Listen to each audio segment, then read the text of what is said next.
The gunshot echoed through the pine trees like a firecracker swallowed by silence. Derek stood frozen on the wooden porch, coffee mug trembling in his hand, eyes locked on the road that sliced through the Colorado hills below.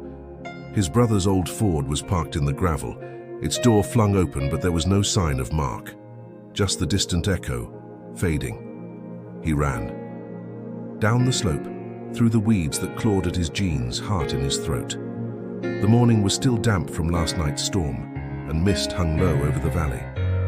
But even the fog couldn't hide what waited near the edge of the tree line. Mark was sitting on the ground, alive, shaking.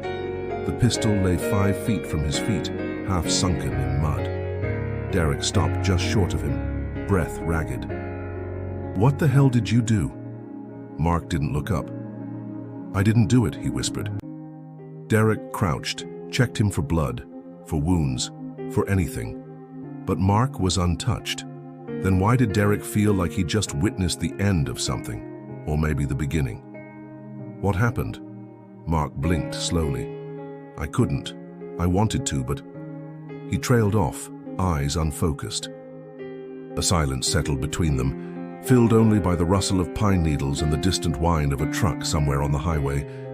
Derek sat down beside him, mud soaking into his flannel. "I think I'm sick, man," Mark finally said. "And I don't mean depressed, I mean, I don't know what's real anymore." Derek didn't answer right away. The last time Mark had spiraled like this, he ended up disappearing for 6 months. When he came back, he was quoting Nietzsche, talking about morality like it was a disease, like goodness was a lie we told ourselves to sleep better. "I keep thinking about what Nietzsche said," Mark murmured, picking at the dirt under his nails. "That the greatest crimes are committed by people who think they're doing good, that there's a kind of rot under all that righteousness." Derek stared at the treetops. "You're not him, Mark." "No, but I get him now, more than I want to."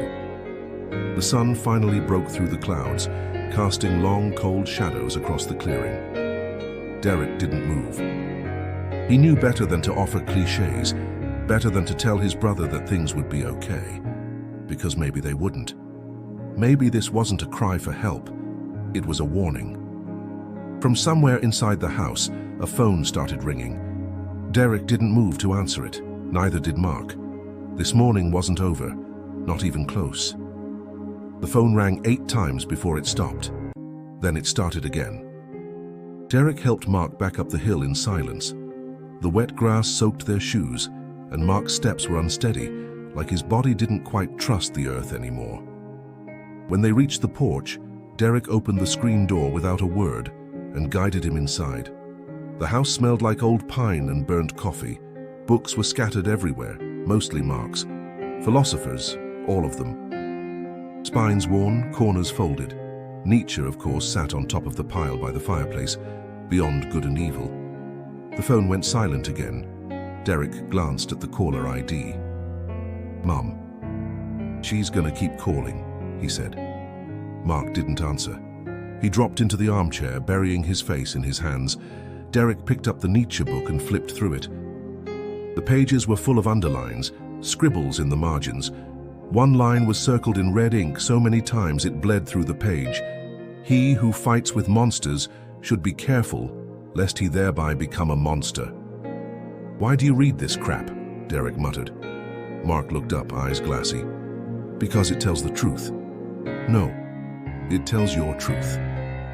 Or the one you want to believe when everything else falls apart." Mark let out a breath that sounded halfway between a laugh and a sob.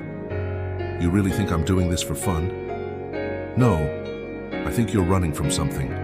You always have. First it was Dad, then the war, then yourself." Mark flinched at the word war. His jaw tightened.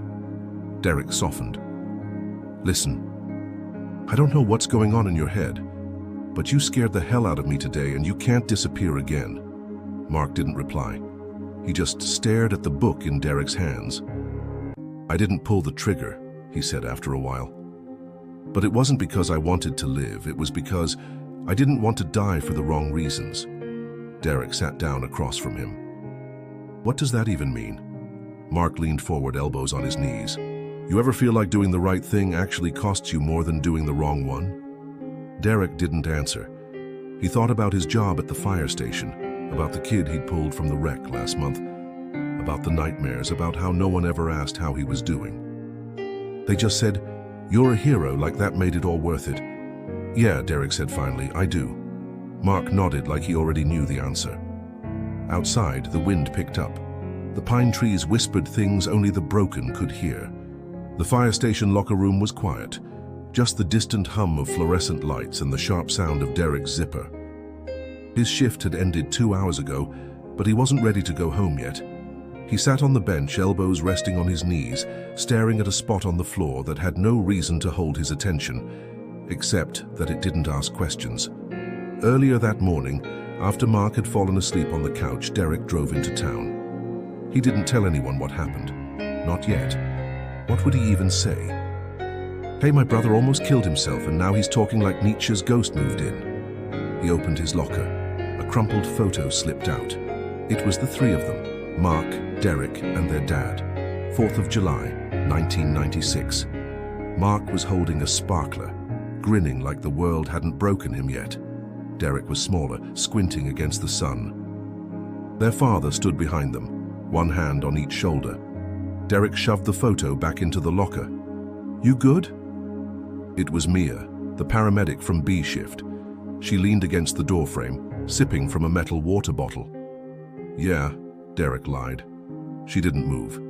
"You look like someone who hasn't said a real thing in days." He almost laughed. "That obvious?" Mia shrugged. "Only to people who've been there." Derek hesitated. "You ever think about how we celebrate what we save, but never talk about the ones we don't?" She walked in, sat beside him. "All the time." He nodded. "I keep trying to figure out if I'm angry at my brother or just scared of what I might understand." Mia glanced at him. "He served, right? Iraq. 2 tours. That kind of damage doesn't stay over there." Derek ran his hands over his face. "He thinks the idea of being good, of being moral, it's just another form of control. That deep down, no one's really good. Just afraid." Mia considered that. Maybe he's not wrong, but maybe that's not the point. What is? That we choose to be good anyway, even when it doesn't make sense. Even when no one claps. He looked at her, and for a moment the buzzing lights and the weight in his chest faded just a little. "I don't know how to reach him," he admitted. "You don't," she said. "You sit with him. You let him rot in it a little, and when he's ready to climb out, you be there, that's it." He nodded slowly, letting her words settle like ash. "Thanks, Mia." "Anytime." As she stood to leave, he caught his reflection in the locker mirror, tired, worn, but still standing. Back at the house, Mark would be waking up soon. And Derek knew now. He'd be there when he did.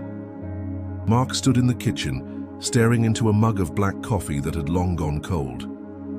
The house was quiet, except for the steady tick of the wall clock and the occasional creak of old floorboards. Derek had left a note on the counter before his shift. "Back by noon. Don't go anywhere. We'll talk." Mark didn't plan on going anywhere. Not yet. He walked into the living room, limping slightly, and sat on the couch with an old shoebox. It was duct-taped on both ends and covered in faded shipping labels from 3 different cities.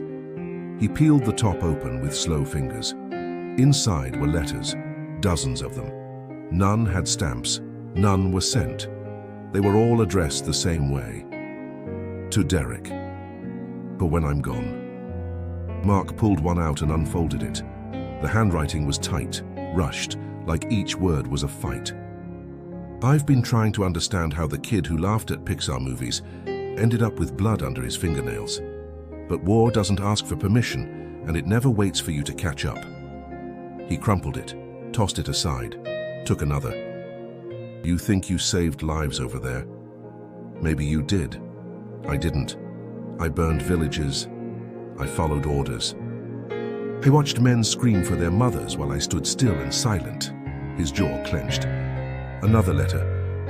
"You always believed people were good, that they could be. I used to believe that too. But now I think we're just animals who wear suits and say please and thank you before we hurt each other." Mark stared at the words for a long time. Then he reached for a pen. He grabbed a blank sheet of notebook paper and wrote slowly, deliberately, "Dear Derek, I lied. I lied when I said I was fine. I lied when I told you the war didn't change me.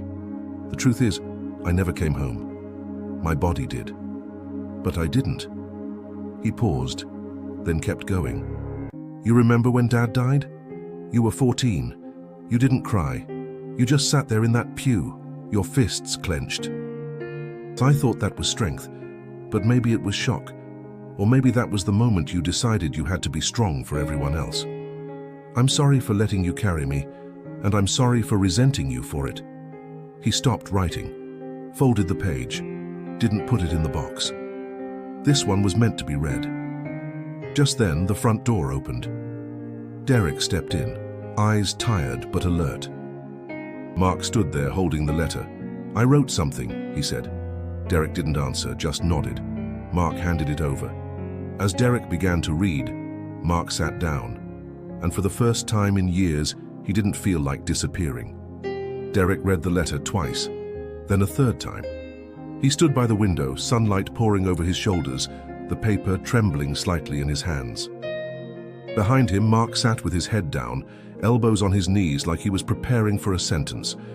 When Derek finally spoke, his voice was hoarse. "How long have you been writing these?" Mark looked up slowly. "Since the first night I got back." "Why didn't you send them?" Mark shrugged. "Didn't know if I wanted you to understand me. Or just forgive me without really knowing." Derek folded the letter and placed it on the coffee table. "I'm not sure I understand either, but I'm reading." Mark nodded, then asked something he hadn't dared in years. "Do you hate me?" "No," Derek said quickly. Too quickly. He sighed. "I don't hate you, but I hate what it's done to you." Mark leaned back into the couch cushions. "I used to think morality was a compass, something that always pointed north, but Nietzsche says, there is no north, just what we make up to justify power and pain. And you believe that now?" Mark hesitated. "Some days. Other days, I want to believe what you believe, that there's something better in people, that being good means something." "It does," Derek said, "even if it costs." "Especially if it costs." Mark didn't respond. The silence stretched between them, but for once it didn't hurt. Derek looked at him. "Do you remember when you stopped coming to Thanksgiving?" Mark gave a small, bitter smile. "Yeah, first year after I got back. Too many questions. Too many people acting like I was someone I wasn't anymore." "You were always someone I wanted back." Mark's smile faded. Then Derek walked to the kitchen and returned with a small black notebook. He placed it on the table next to the letter. "What's that?" Mark asked. "My journal. I started it after the fire last spring. The one with the kids in the trailer park." He paused. "3 of them didn't make it." Mark sat up straighter. "I stopped writing after the second funeral," Derek continued. "Couldn't make sense of it. Couldn't pretend like I was okay. But I didn't know how to say any of it out loud." Mark stared at the notebook, then met his brother's eyes. "So we've both been carrying things in silence." Derek nodded. "Doesn't work, does it?" "No," Mark said. "But it's what we were taught." "Yeah, and maybe it's time we unlearn some things." They sat like that for a while, 2 men with old wounds and open pages between them. Outside, the wind was calmer. The world, for once, felt quiet, not fixed, but quieter. And sometimes that was enough. A week later, they stood on the edge of the same clearing where it had all nearly ended. The grass had grown taller, the mud had dried, but the memory was fresh. Derek had suggested they come back, not to relive it, but to reclaim it.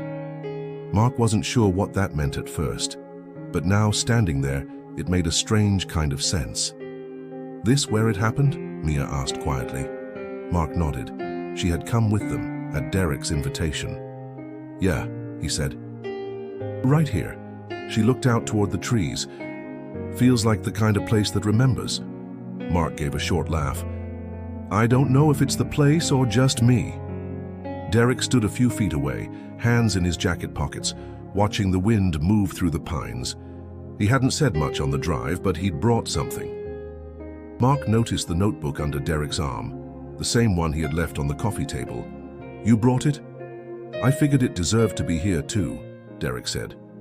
He opened the notebook to a blank page, took a pen from his pocket, and wrote a single line.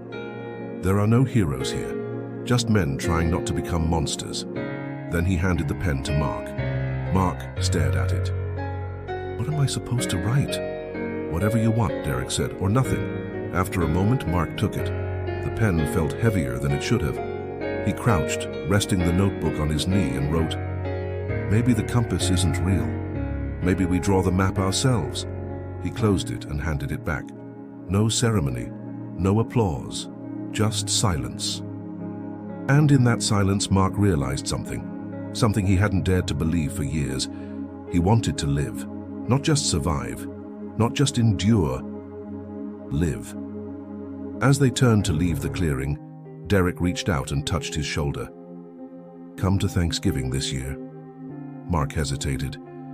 Even if I've got nothing to say? Derek smiled. Then just eat. That's enough. Mia walked beside them down the trail, hands in her coat, eyes soft. She didn't say anything. She didn't have to. At the truck, Mark looked back one last time. Not with regret, not with fear. Just with the understanding that this place, this moment, didn't own him anymore. Back at the house, the books were still piled by the fireplace. Nietzsche still sat at the top. But now next to it was Derek's journal. And below that, a clean notebook with Mark's name on it. He hadn't written anything else in it yet. But he would. Not because he owed the world an explanation, but because he was finally learning how to speak. 3 months later, Mark sat alone at a diner just off I-70. The kind of place with chipped coffee cups and faded photos of local high school teams pinned to the walls. It was snowing lightly outside, the flakes melting on the window before they could settle. He had a notebook open on the table. Not Nietzsche, not philosophy, just blank pages and a ballpoint pen. The waitress topped off his coffee. Need anything else, hun? Mark shook his head, offered a small smile. No thanks, I'm good. It still surprised him, those last 2 words. I'm good. Not in the moral sense. Not in the way people meant when they asked how you were doing and didn't really want the truth, but in the quiet, settled way of someone who had finally stopped running. He wrote a sentence. You don't heal by pretending it never happened.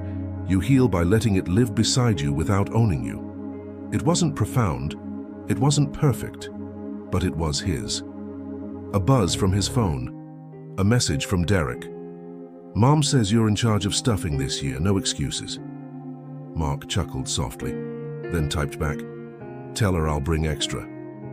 Just don't let her add raisins again. He closed the notebook. Outside, the snow had begun to stick, a clean sheet over an old road. He didn't know where the path would lead, but for the first time in years, he wasn't afraid to find out.